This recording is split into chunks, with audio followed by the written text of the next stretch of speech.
श्री गोपाळ कृष्ण भगवान की जय।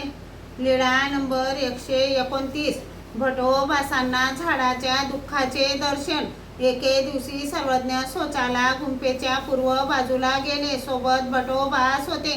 तेव्हा तेथे गांधिया हिवराचे एक झाड होते। त्याला गाठी गाठी आलेल्या असून त्या गाठींवर सर्वत्र माकोडे लागलेले होते।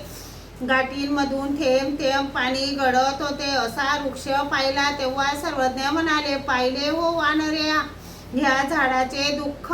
झाडाच्या जन्मामध्ये जाऊनही जीवाला महारोगासारखा अवतार दुःखाचा भोग थांबत नाही। सर्वज्ञ म्हणाले, परमेश्वराशिवाय जीवाला अशी दुःखे भोगावी लागतात। मग सर्वज्ञ गुंफेकडे गेले। सर्वज्ञ श्री चक्रधर स्वामी यांची तुम्ही परमेश्वर यांची भक्ती करा। परमेश्वराची भक्ती केल्याने तुमचे सर्व दुःखे नाहीसे होतात। पहा, तुम्ही आता या झाडाच्या यवनीत आल्यावर सुद्धा दुःखाचे फळ भोगावे लागून राहिले।